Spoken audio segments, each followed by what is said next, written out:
Hey guys, it's Tahira, and I know that it's been a little bit since I last posted, and according to YouTube Studio, it's been exactly 84 days and 1 hour since I last posted. I'm not gonna lie, I kind of lost the motivation there in the middle to I don't know, make videos, and I'm busy with school, but my semester just ended a few days ago and I'm finally feeling motivated to start making videos again, which is great. Since I last saw you, I got a haircut. I feel like my hair is noticeably shorter. Maybe that's just me. But yeah, I have read quite a few books in the last few months. After counting it all up, I've apparently read 15 books in the last 3-ish months, which is not bad for me. It's about average of 5 books a month, which is usually what I typically read. I read a lot of really great books these past few months, and quite a few of them were actually from the library. So I don't have those copies with me. I feel like I don't know how to do this anymore because it's been so long. So if I'm being awkward or weird or loopy, that's why. And also I'm fasting, so I haven't eaten in a while, so I'm a little bit tired right now. But I'm just gonna go ahead and start talking about all these books. So the first book that I'm going to be talking about is Such a Fun Age by Kylie Reid, which I gave 3.5 stars. I first heard of this book because back in summer of 2020, during the reading rush, they had a group book for some book club and they chose Such a Fun Age, and then this whole drama thing happened with that book club. But that's where I first heard of the book, and then after that I think it became pretty popular and I started hearing a lot of people talking about it, so I wanted to pick it up. So Such a Fun Age follows Amira, who is in her early 20s, and she's kind of trying to figure out what to do with her life, and at the moment she is babysitting a girl named Bree for this woman named Alix. And then one night Alix is caught in some situation, so she asks Amira to take Bree away from the house for a little bit. And so when Amira takes her to the grocery store just to hang out there for a few hours, this woman comes up and assumes that Amira is trying to kidnap Bree because Amira is a black woman and Bree is a white little girl, and she assumed that Amira was trying to kidnap her. And someone caught a video of this whole situation and the whole video went viral, and Amira has to kind of deal with that, as well as just trying to figure out her life as well. I actually really liked this book. I think it was a really quick and easy read, but it also had a lot of nuance with what it talked about. This book talked a lot about performative activism and being fake woke, and just about talking over black people instead of letting them talk, and I think it handled that pretty well. It brought up a lot of conversations about white people and non-black people trying to help black people but for their own gain instead of actually trying to help them. It's been so long for a lot of these books that I don't really remember what all of my thoughts, but I do remember that I really loved the conversations that it had. And one of my biggest gripes with the book though was that Amira's dialogue was actually not terrible, but it was not good. I don't know if it's just her personality that was coming across, but her dialogue was just very not filled with emotion at all, and just I couldn't really tell. She sounded bored every time she said something, and I don't know, I just really couldn't picture what Amira's personality was like throughout the book. But other than that, I had a really great time with this book and I'm glad I read it. The next book I also got from the library, which has since been returned, and that is The City We Became by N.K. Jemisin, which I gave 3.5 stars as well. This one I'm kind of sad about giving 3.5 stars because I really wanted to love it and everyone was just raving about it, and just N.K. Jemisin is just a talked about author, and this is my first entrance into her world of books. But I didn't love it as much as I wanted to. I don't know, I just didn't feel that connection that I feel like everyone else is feeling. I don't know, I'm missing out on something. The story was also a little slower paced than I thought it would be. The story follows these 5 people who all personify one of the boroughs of New York City, so Manhattan, Staten Island, the Bronx, Brooklyn, and Queens, and then one other person that encompasses the whole city. And then there's an incident that happens and they have to all come together and try to fix it with all their combined powers. I don't know.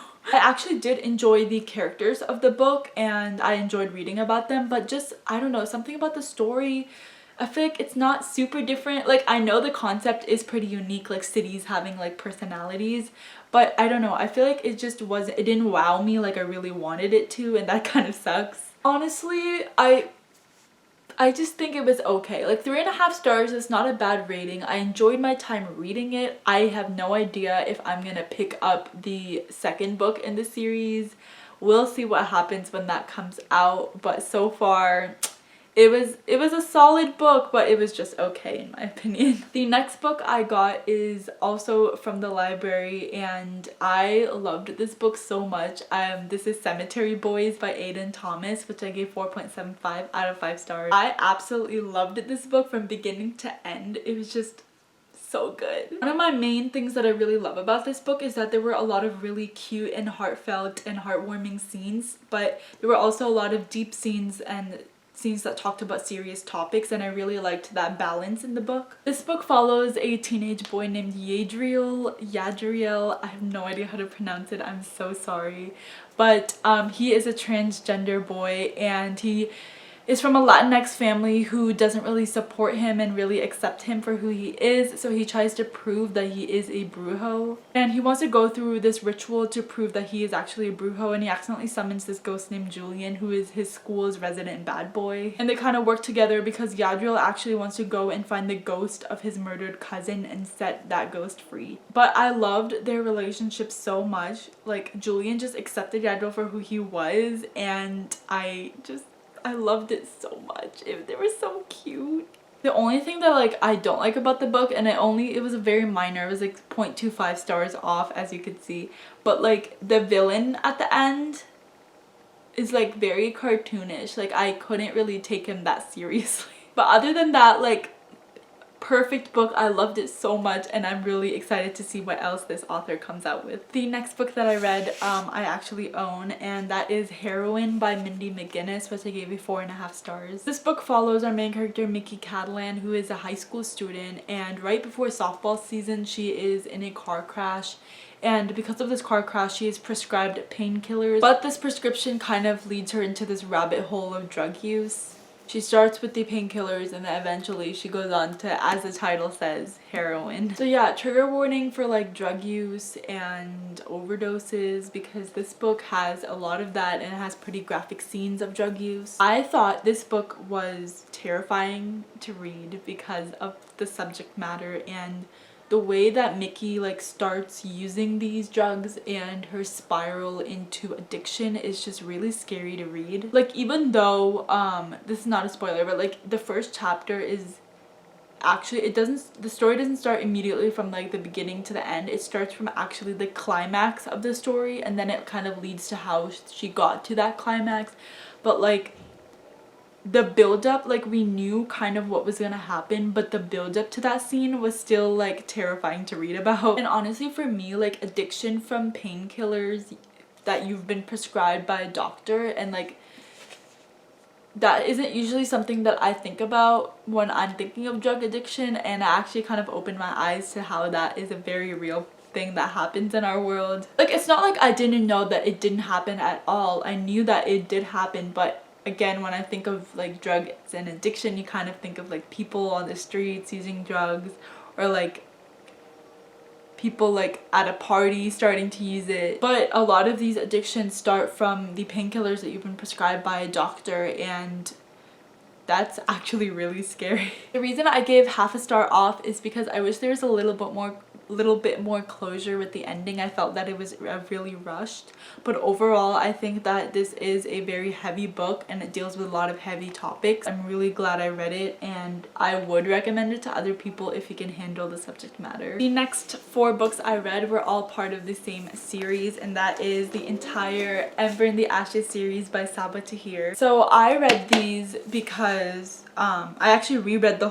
first 3 books because Sky Beyond the Storm came out in December, and I wanted to reread the series before I read that, so that was a great experience. I'm not going to review the first 3 books individually because I've already read them, but just a brief overview. I actually was kind of scared going into this reread because I just didn't know if I would like it the same, because I had this recent thing where I reread Children of Blood and Bone, and I did not like it as much as I did. like when I first read it, but this one I absolutely loved my reread. I forgot how much I loved this story and had forgotten a lot of the things that happened in the earlier books, and I'm just really glad that I reread them. Out of the first 3 books, I think I like Ember is my favorite, and then Torch, and then Reaper. I think Reaper kind of suffered a little bit from third book syndrome, and it felt like not much was really happening with the plot compared to like the fast-paced action of the first 2 books. But I still really enjoyed my reread. With the last one, A Sky Beyond the Storm, I was really excited for this one because obviously like Ember in the Ashes is one of my favorite series of all time, and I was really excited for this conclusion. The first half of this book was honestly just okay in my opinion, but I absolutely loved the second half. And now that I've read like the whole series, I feel like Helene is now my favorite, like one of my favorite characters of the entire series. She's just so nice and loyal.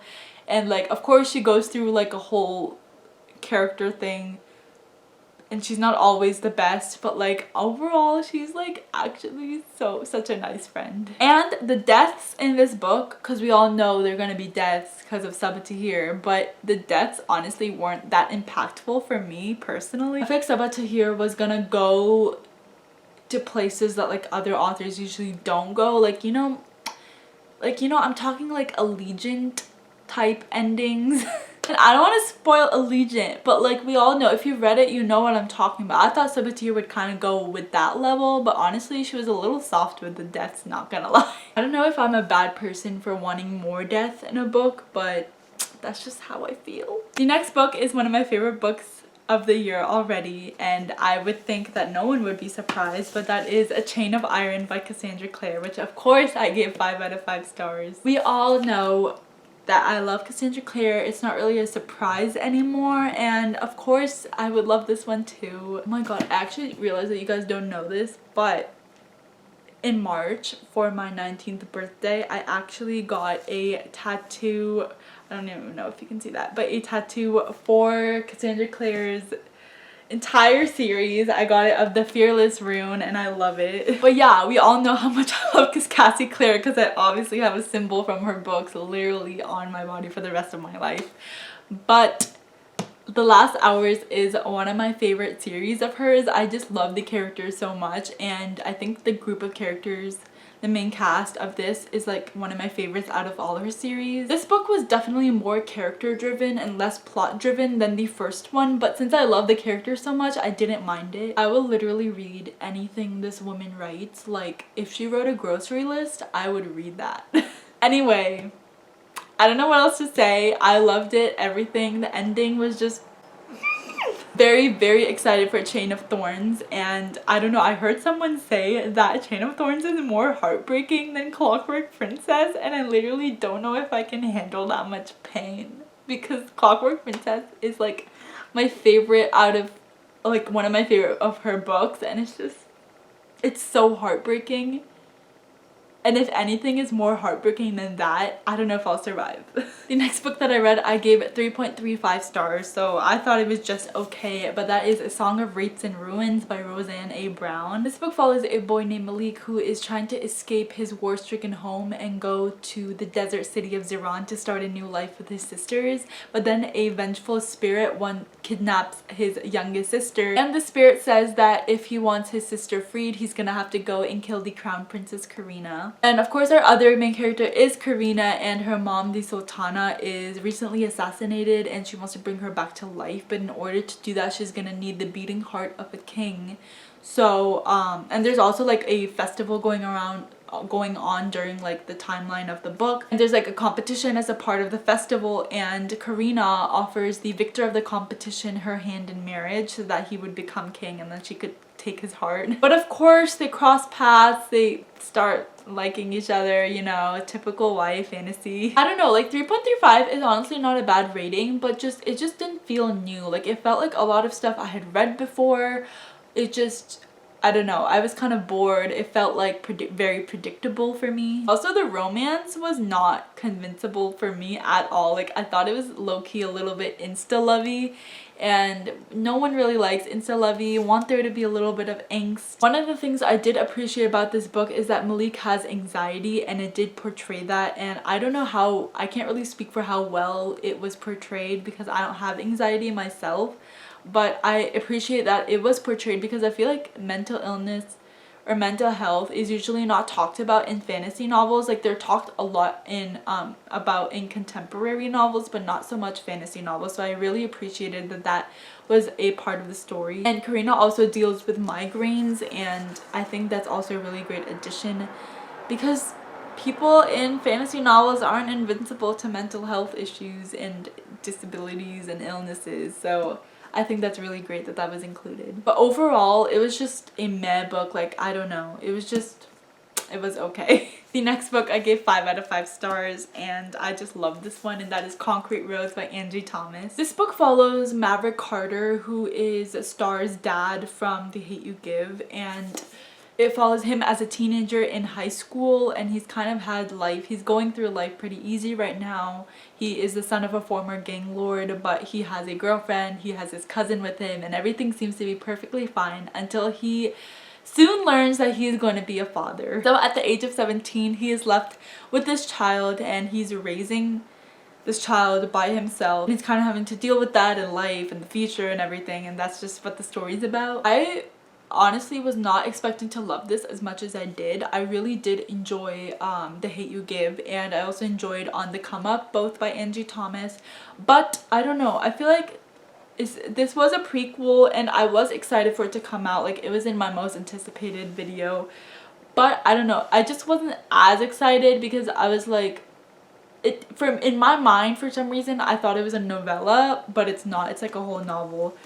But I don't know, in my mind I was just like, oh, whatever, I'll get to it eventually. But I'm so glad I read it. And honestly, Mav is like the best dad in the world. Like, he's 17-year-old, he has this like little infant boy, and he's just taking care of him, and he's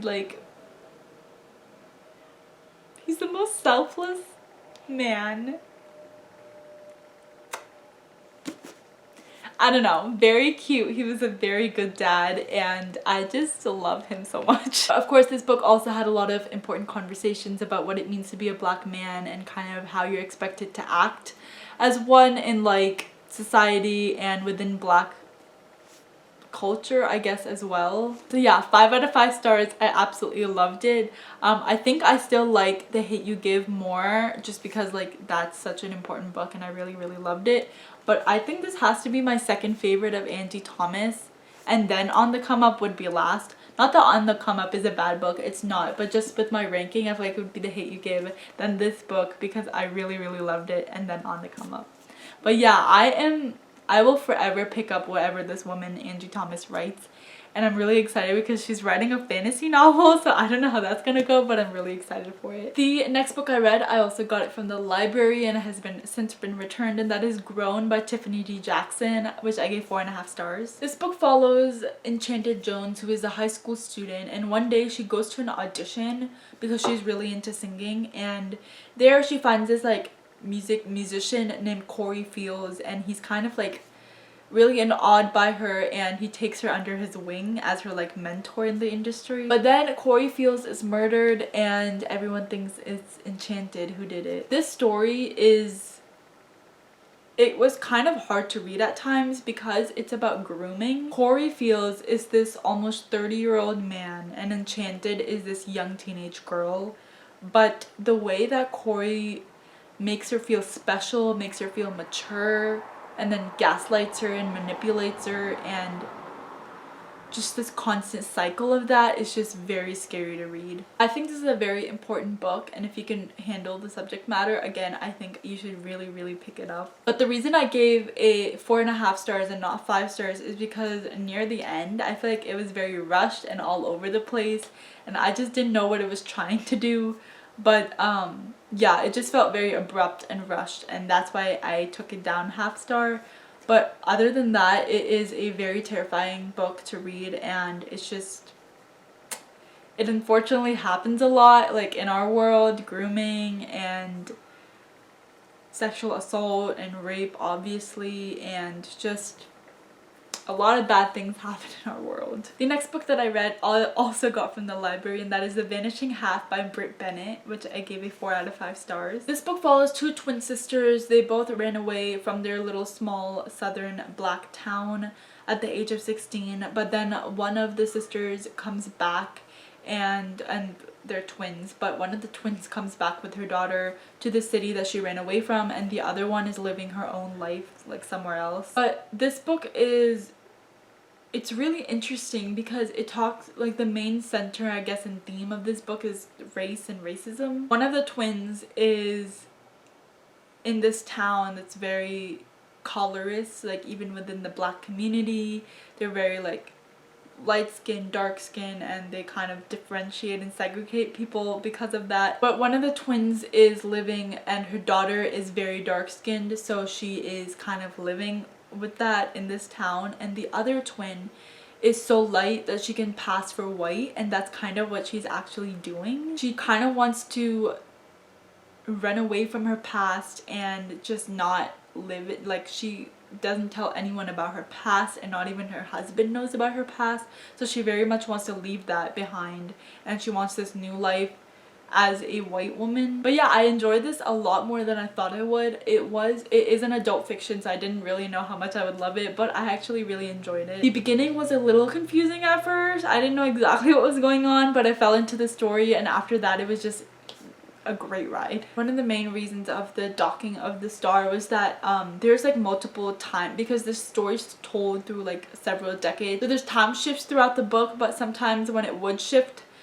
it would be very abrupt, and I just wanted a little bit more of a smoother transition between the times. Other than that, I thoroughly enjoyed my time reading this book, which is a little surprising because this is a genre that I don't typically read, but I'm really glad that I picked this one up. We're coming to the end here, but this is the second last book that I read, and that is Sky Hunter by Marie Lu, which I am literally in love with this cover. Like, look at how pretty, and the inside is also gorgeous. Like, shout out to the book designers, because I don't know, just like the art and everything is gorgeous. This book is set in a world that has been conquered by the Carenza Federation, and they have conquered all these countries except for one free nation called Mara, and all of the refugees kind of flee to Mara so that they won't get caught by these mutant war beasts called ghosts. And then our main character Talon is a member of the Strikers, which is this elite group of fighters that are sent to fight the ghosts.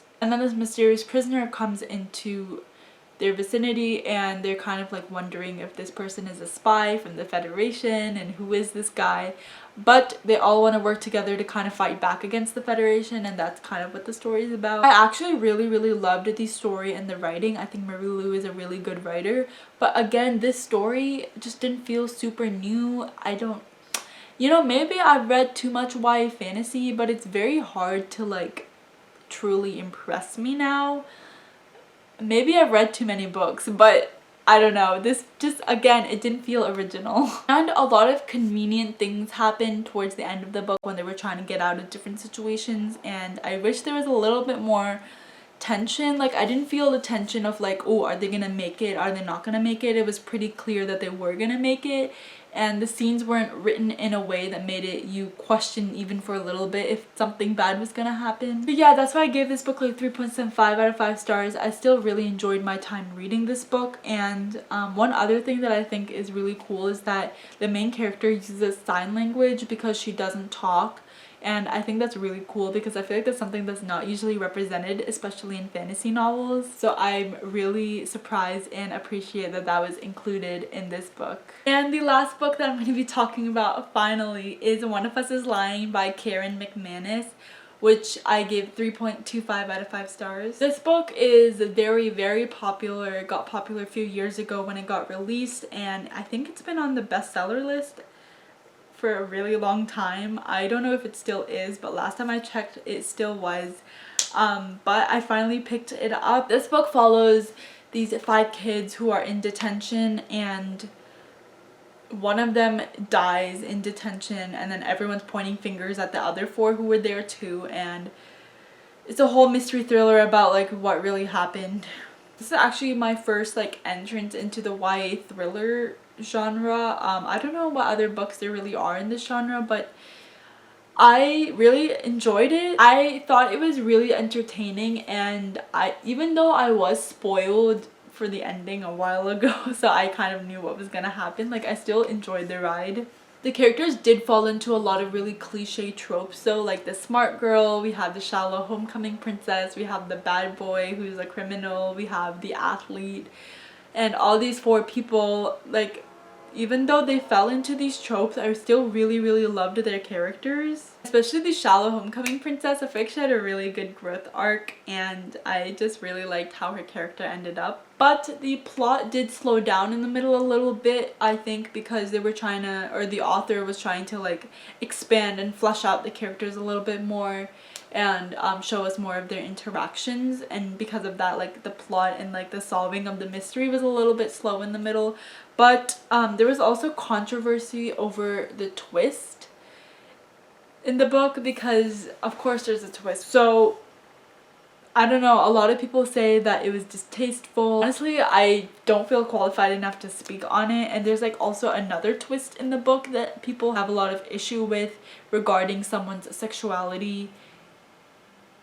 And honestly, I can't speak for them, and I don't want to. There's a lot of reviews out there that are talking about this and their issues with this. I would recommend reading those because I am not qualified to talk about it. Anyway, these are all the books that I read. I have been filming for almost an hour. I think this is the longest I've ever filmed a video, but it's been too long. So I need to like make videos more often so I don't have like 15 books I need to talk about in one video. But yeah, let me know down below if you read any of these books, and if you have, let me know your thoughts, as of course I would love to know. But that is this video. I hope you enjoyed, and I'll see you hopefully not in 2 months. Bye.